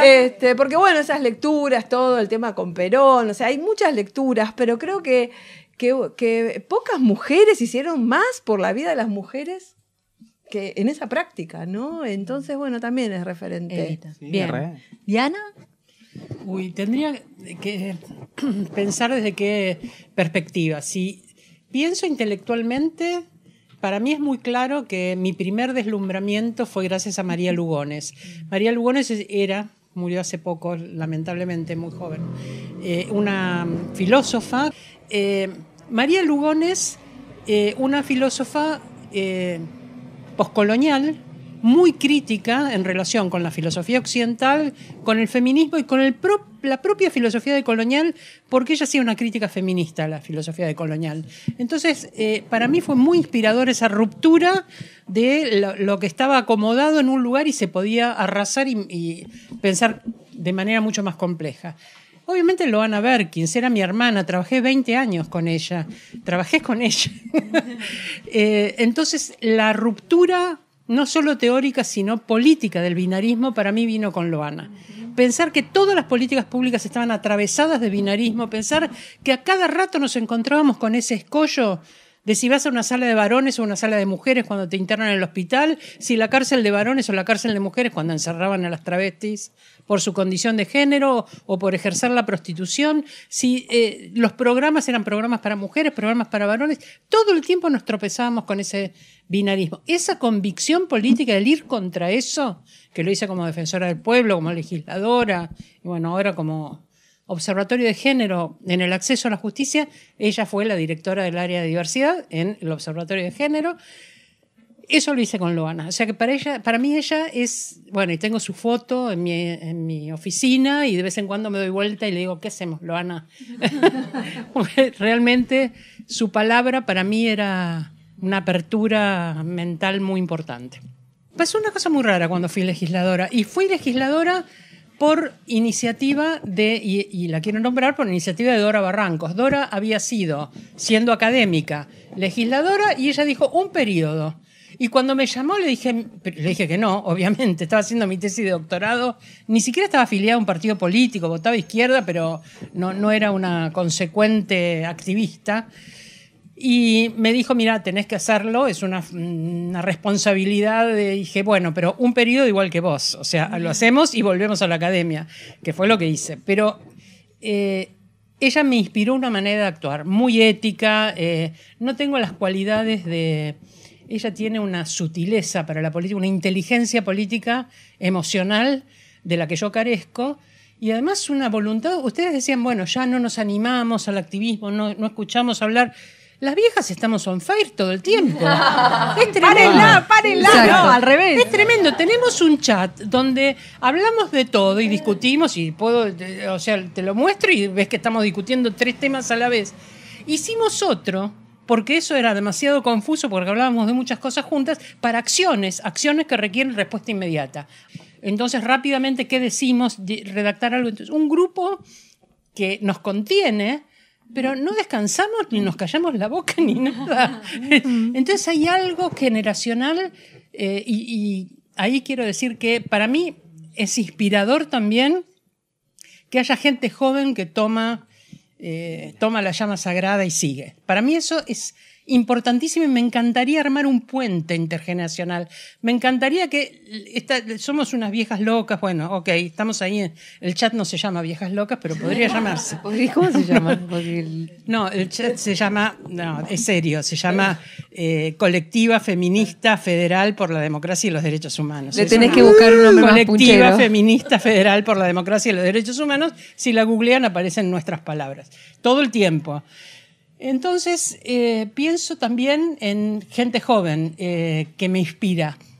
Me inspira una persona que encontré en mi camino académico cuando yo estaba ya por tirar la toalla y decir, bueno, chao. Y seguí 10 años más en la academia porque me encontré con Danina Suárez Tomé. Si no me hubiera encontrado con ella, que es filósofa, que tiene un ímpetu y una manera de concretar y una seriedad en lo que aborda y una operatividad, que eran cosas que yo todo el tiempo estaba poniendo en escena hasta que me cansé. Y justo cuando me cansé llegó ella y pude seguir un poco más. Entonces también me parece que hay algo en el cambio generacional imprescindible, porque las viejas nos vamos a morir, nos vamos a cansar, nos vamos, como muchas ahora están con bastón y dicen, uy, che, no puedo ir porque yo más de media hora no puedo estar parado. O sea, ya las marchas para mí son toco y me voy, touch and go. En nuestra generación, como les dije, no hay literalmente no hay activismos fuertes que digan yo soy esto, esta es mi bandera. Yo no lo veo, yo que estoy todo el tiempo vivo en las redes, porque es mi trabajo además, pero también porque estoy ahí, no lo hay. Todo es otro mundo. Entonces yo decidí, porque lo decidí, está en mi convicción humana como también lo tengo como artista, porque siento que todo artista es político, todo arte es político, el arte, aunque no tenga explicación, es política también. Entonces yo este año decidí, este año y todos los años que sean, o sea, lo que haya que ser, siento que necesitamos una voz, en mi caso, puto marrón del conurbano, que soy yo, que vine a expresarme para que entiendas que no estás solo, que quizás hay un lugar donde podés estar, donde podés explayarte, donde podés evolucionar, por así decirlo, donde podés hacer tu metamorfosis y salir y poder luchar, porque es necesario, hoy más que nunca necesitamos el activismo a full. Yo entiendo lo que dicen y lo reveo en las señoras, no sé si se dice señoras, lo reveo en las Hijas locas. Veo completamente las ganas y el fire, ¿no? Lo resiento al fuego, y es verdad que en los pibes no está o está más apagado. Por eso yo decidí aparecer más que nunca y quiero estar en todos lados, porque una voz peronista, una voz de la nueva generación que entienda básicamente que nuestra vida o que la vida en sí, las realidades son distintas, y yo te vengo a mostrar que mi realidad existe, que es la que quieren apagar, que es la que quieren que vayamos por completo para atrás, que no vean, que ustedes piensen que yo no existo, que personas de la Villa del Fuerte Apache no existen, ¿entendés? Entonces para mí es muy importante hoy más que nunca, y lo vuelvo a repetir, es momento de generar la revolución. Es momento, por eso mi nombre es Girosa, Revolución Rosa. Julia, tus referentas revolucionarias. Una ya es Loana, esa la compartimos y ya conté un poquito la historia a mí. Loana un poquito me apadrinó, nos hicimos amigas, pero bueno, ella estaba recontra de vuelta y yo era una pichona que no sabía nada. Ni siquiera sabía que era feminista, y ahí me enteré. Y estaba Perla también, Perla Prigozhin, y con Perla también nos hicimos muy amigas, así que tuve 2 hadas madrinas impresionantes que me formaron. Perla me llevó a laburar al Consejo Nacional de las Mujeres, Perla me llevó a laburar en la reglamentación de la Ley de Violencia contra las Mujeres. Entonces yo estuve trabajando la letra chiquitita de cada uno de los artículos cuando salió la Ley de Violencia contra las Mujeres junto con Perla, o sea que ahí yo eso fue como un nivel de formación también que, bueno, que estoy agradecida con la vida. Y después, si tengo que elegir 2 referentas más, voy a elegir a 2 amigas y 2 cómplices, que son Malena Pichot y Gaby Borrelli, que son 2 amigas mías de hace muchísimos años, y que además con ellas tengo una relación también, bueno, de hermanas, vos usaste esa palabra, y yo creo que tengo una relación muy de hermanas con ellas, en el sentido en el que hace años que también tenemos una relación horizontal, y eso también es lindo, ¿no? Cuando vos podés admirar mucho a una amiga que es tu igual, pero te importa mucho lo que opinas sobre las cosas, y a ella le importa tu opinión también. Bueno, eso es la construcción del pensamiento colectivo, en definitiva, ¿no? Porque una cosa es el trasvasamiento generacional, que está bárbaro, y otra cosa es cuando entre las 2 decimos, ¿qué hacemos ahora? ¿Vos qué pensás de esto? No sé, y entonces ahí con Gaby muchas veces nos mamamos y a alguna conclusión tipo 4 de la mañana llegamos. Y bueno, y con Male Pichot también una complicidad de muchos años donde creo que tenemos muchas cosas en común, tenemos exactamente la misma edad, venimos construyendo muchas cosas juntas. Cuando yo no sé bien qué pensar sobre las cosas, le pregunto, che, vieja loca, ¿qué onda con esto? Y bueno, y ella me da su perspectiva, que siempre es lúcida, ¿no? Su cerebro es... Yo la amo, sí. Malena. Te amo, Malena. ¿De qué signo es? ¿De qué signo es Malena? ¿Cuándo nació? No sé. Ay, no bueno, sé. Sí, es como Justin de Piscis, no sé. Creo que de junio, pero no me acuerdo. Bueno, no importa. Creo que es de Cáncer. Bueno, es de Cáncer. Bueno. La amo. Y quiero decir, para mí, haber tenido esa compañera de vida también fue fundamental. Porque qué sé yo, hay algunas cositas. A mí se me ha demonizado mucho, muy específicamente en redes sociales, también en los medios. Mengolini también es como una especie de símbolo cuca, feminazi y una serie de cosas. Así como te dicen, porque es muy gracioso. Mengolini, no sé, hay un montón. Así, esa es una. Bueno, pero eso había claudicado. Contestales. Pero escuché, si ya les conté todo. Julia, En ya tercer grado ya estaba superado lo de Mongolini. No, y después bueno, pero se le vuelve. ocurrió a Feynman. Bueno. Muchísimos años Esa. más tarde se le volvió a ocurrir a Feynman un chiste que en tercer grado ya estaba superado. Que él está en tercer grado. Totalmente. Pero bueno, eso con ellas, yo siento que estuvimos espalda con espalda. Y eso para mí fue absolutamente fundamental para poder pararme yo en un lugar. Y también para tener siempre una perspectiva para adelante, porque ellas también, como lo decíamos hace un rato, no le aflojan nunca. Se nos fue volando esto, ya está. Nos tenemos que ir. tenemos que ir. Y además, ¿viste cómo resolvemos? Vamos a hacerle regalito antes de irnos. Tenemos un regalito para las invitadas. Pero, ¿viste? Vos te superaste tu dicho Mongolini. Yo, días, a mí de chicas me decían, ay, los días pasan volando, los días. Entonces, ahora tenemos un días de encuentro. Amor, qué hermosa. Así que, Inca, bien lo pasamos, ¿no? Excelente. Excelente. Espero que les guste. ¿La pasaron bien? Increíble. Bueno, entonces le vamos a Gracias. dar este regalito. Además, es del Frente de Artesanas de La Plata, ¿eh? Por favor, Graciela. A ver, acá las tenemos. Julia. Frente de Artesanas, por favor. Queen, Mi amor, para gracias. ti. Gracias, gracias, gracias. Y acá, Diana. Qué hermoso. Gracias. Hermoso, totales. gracias. Ah, bueno. Gracias. Hermoso, gracias. Gracias. Muchas gracias. Gracias.